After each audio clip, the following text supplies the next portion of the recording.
Bonjour, aujourd'hui les Toulousains prennent le relais au Tour de France à la voile. Nous sommes à Marseille. Je donnerai un relevé port, c'est magnifique. Est-ce que tu penses qu'ici à Marseille je vais me trouver un nal? Est-ce que tu penses que je vais me trouver un nal? Qu'est-ce qui t'arrive? Bah oui. Mais oui, venez, venez. Ah, je pense que c'est le vent qui t'a cassé la voix, comme hier il a stoppé l'acte. Donc aujourd'hui, oui, nouvelle étape, nouvelle émission ici à Marseille. Et pour m'accompagner, il n'y a pas que Sophie, de Manon pour l'œil de pro, pour l'acte aujourd'hui à Marseille. Les indispensables avec Aurélie, la chargée de communication de Damien Séguin, et Mazarine, justement le leader du Tour de France, et avec Daniel par l'interview du jour. Ensuite Daniela par le défi des pitchouns et Calvin pour l'étape de demain. C'est parti. Bah, qu'est-ce qu'il y a? Voilà, avec ah oui, le générique. Allez. ces moteurs sans... Au fait, c'était pas la langue que tu parlais?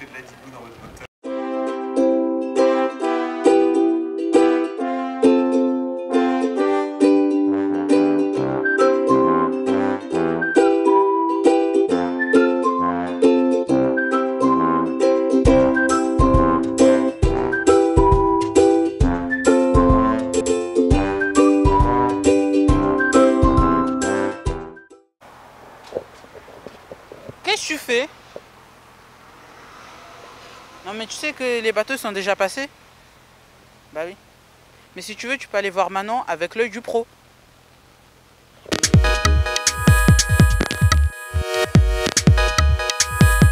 Bonjour. Bonjour. Peux-tu nous expliquer l'étape d'aujourd'hui?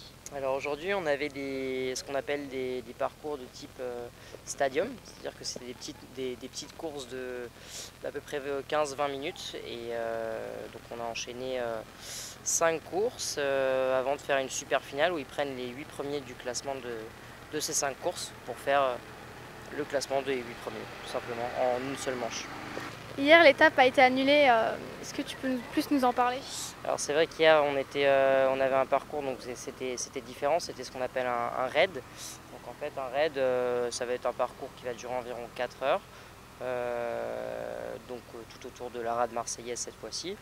Et c'est vrai qu'il y avait beaucoup de vent hier, on a frôlé les 30-35 nœuds, donc qui fait à peu près entre 60 et 70 km/h de vent, beaucoup trop pour nos bateaux. Et pour des raisons de sécurité, le raid a dû être annulé. D'accord, merci. De rien. Allez Sophie, fais une présentation. Aussi dans lequel sont cultivées ces bananes. Mais tu fais quoi là? C'est pas du travail de pro ça? Bon, laisse-moi faire. Comme tu ne peux pas communiquer, Mazarine est allée voir Aurélie qui s'occupe de la com de Damien Séguin et c'est une pro.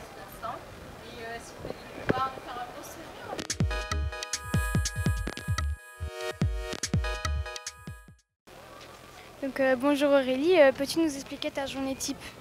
Alors, une journée type, ça commence le matin, on va retrouver l'équipage avant la mise à l'eau du bateau. On discute un petit peu avec eux sur les conditions, ce qu'ils annoncent, comment ils se sentent. Ensuite, je pars au PC Presse, je regarde les retombées médiatiques qui sont parues la veille, je check. Et puis ensuite, on suit la course, souvent via la cartographie. Et on commence à écrire le communiqué de presse et en même temps je tweete sur les réseaux sociaux, que ce soit Facebook, que ce soit Twitter.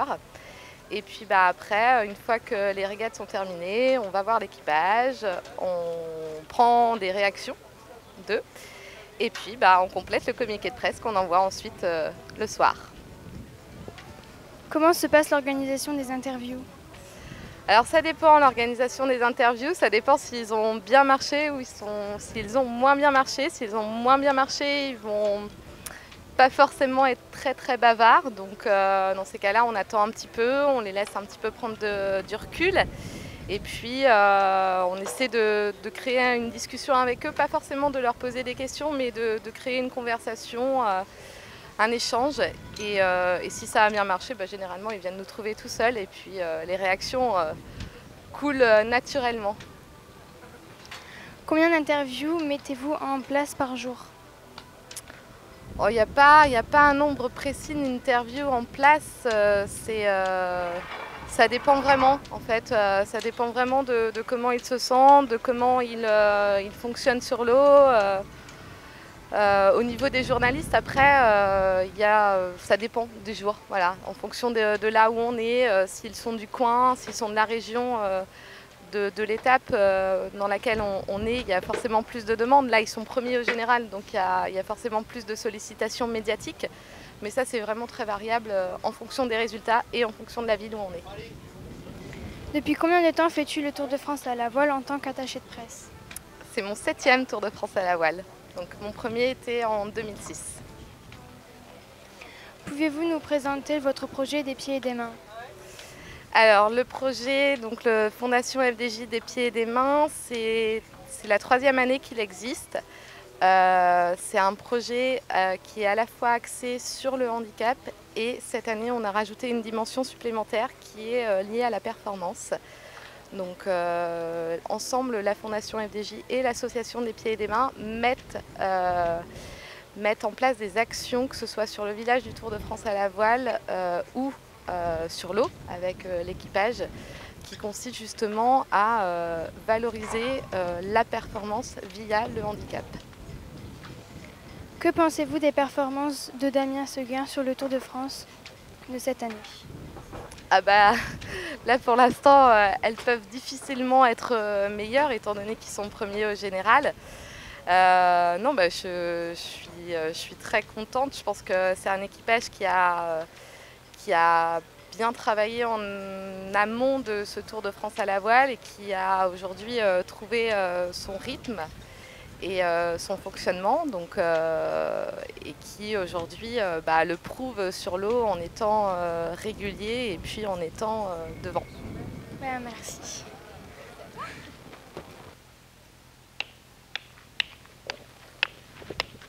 Mais qu'est-ce que tu fais? Non mais tu sais que la moitié des feux sont provoqués par l'homme et je peux te le prouver avec cette image du jour.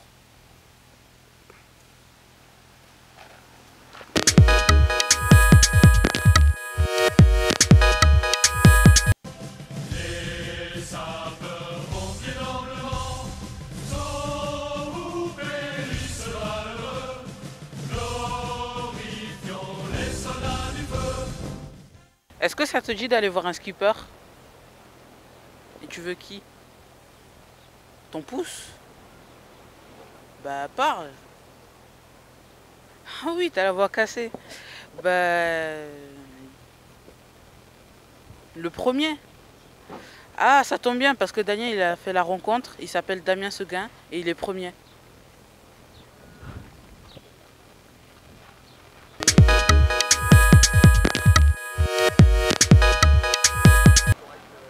Bonjour Damien. Bonjour. Quel est le titre dont tu es le plus fier? Alors c'est vrai que dans ma carrière sportive j'ai gagné pas mal de titres. Celui dont je suis le plus fier c'est quand même le titre que j'ai gagné aux Jeux paralympiques. J'ai eu la chance de gagner 2 médailles d'or, une à Athènes et une à Rio. Alors dire quelle est la plus belle des deux c'est impossible. As-tu des souvenirs du Tour à la voile étant petit? Alors le Tour de France à la voile, ça existe depuis bien longtemps parce que c'est la 40e édition cette année. C'est quelque chose que j'ai toujours regardé parce que j'ai toujours été fan de voile. Ça s'est pas toujours couru sur le même type de bateau qu'on a aujourd'hui. Mais voilà, j'ai mis du temps à m'y mettre. Moi c'est seulement ma 4e ou 5e participation au Tour de France. Mais voilà, c'est vraiment cette année un super tour avec des très bonnes conditions de navigation et puis un gros niveau de participation. Quel entraînement as-tu suivi? Alors spécifiquement pour ce Tour de France, on a constitué une équipe de 4 navigants avec des préparateurs autour et on navigue depuis le mois de février. Donc c'est à peu près un rythme de, je sais pas combien, 120 jours de navigation avant le Tour de France, plus ensuite les 30 jours de navigation sur le Tour. Quel adversaire redoutes-tu le plus? Alors aujourd'hui on est leader du classement et voilà, il y a le 2e et 3e qui sont pas très loin mais qui ont pris un peu de retard aujourd'hui, donc on va dire voilà, l'équipage de SFS c'est peut-être le plus dangereux parce que c'est eux qui ont la plus grosse capacité de vitesse sur l'eau, mais voilà, aujourd'hui ils sont derrière nous encore. Est-ce que tu t'attendais à être premier pour ce Tour de France à la voile? Alors on savait qu'on avait le potentiel de faire quelque chose de bien sur ce tour. Après, on est leader depuis 2 jours maintenant. Ça a été un peu une surprise au début. Et puis aujourd'hui, on a prouvé que finalement, cette place de leader, on ne l'avait pas volée. Parce qu'aujourd'hui, on a encore un peu plus de points d'avance. Quelle étape a été la plus difficile pour toi? L'étape la plus difficile, c'était l'étape au Gros du Roi, il y a 2 jours de ça, parce qu'il y avait beaucoup de vent. Et quand il y a beaucoup de vent, c'est des bateaux qui sont rapides, qui sont physiques, il faut faire attention de ne pas casser le bateau, il faut faire attention que les autres aussi ne cassent pas notre bateau, donc c'est toujours un petit peu stressant. Mais voilà, sur 30 jours de navigation sur le Tour de France, ça a été certainement l'étape la plus compliquée. Vas-tu participer aux JO paralympiques de Tokyo 2020? Eh bien non, je ne participerai pas aux Jeux paralympiques en 2020 parce que la voile paralympique ne sera pas représentée à ces Jeux-là. Donc je ferai l'impasse sur 2020 et j'espère bien pouvoir revenir à Paris en 2024. Merci. Merci à vous. Tu veux faire un jeu? Pierre, papier, ciseaux? J'en ai un meilleur, le défi des pitchouns. Alors c'est parti.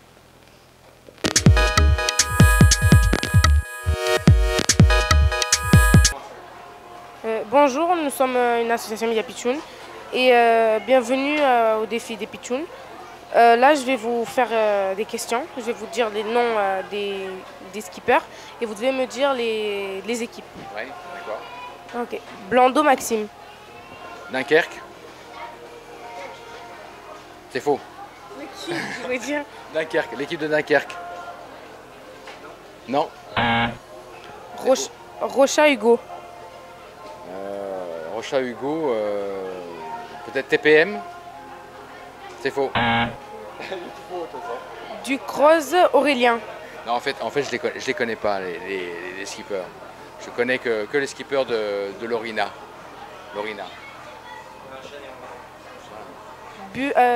Bouvet Sofiane. Non, je sais pas. J'en sais pas en fait. Je suis un mauvais interlocuteur parce que j'ai pas regardé les... Damien Séguin et Damien Celui-là je connais. En fait c'est donc des pieds et des mains. Hein.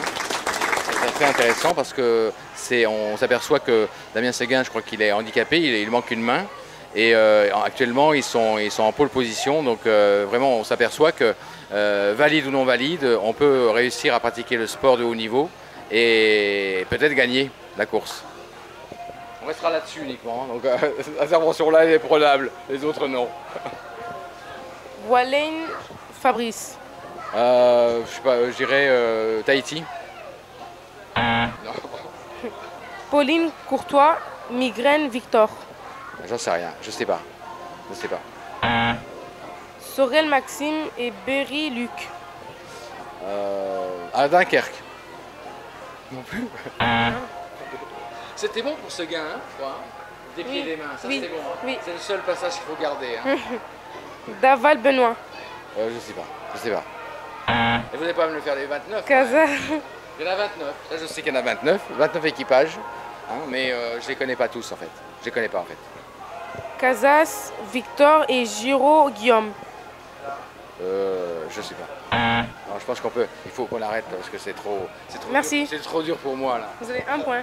C'est tout, ouais, c'est ça, un point. Qu'est-ce que je fais avec le point? Je sais pas, mais c'est déjà bien. Merci beaucoup. Sophie, qu'est-ce qu'on fait maintenant? 3 demain. Tu veux me taper? Ah, l'étape de demain. Bon ben, on retrouve Calvin pour nous en dire plus.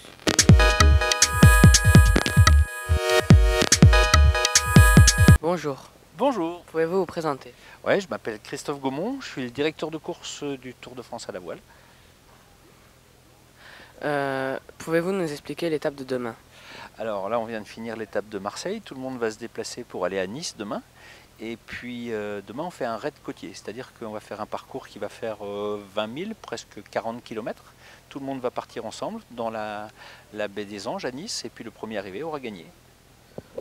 Pouvez-vous nous dire les performances de Damien Séguin? Damien Séguin a toujours été dans le haut du classement depuis le début du Tour à Dunkerque. Et puis il a pris la tête à Port-Camargue. Et là maintenant, il a bien marché aujourd'hui et il a 20 points d'avance sur le deuxième avant la dernière étape. Donc il est en tête. Merci. De rien. Eh, vous pensez demain on fait quoi? Demain, nouvelle ville. étape comme aujourd'hui. Nouvelle ville. Interview, hein. Voilà. Surtout Nice. Belle journée. Ouais, grave. Demain, on retrouve Sophie avec une meilleure voix. Et merci de nous avoir suivis. Pas pareil.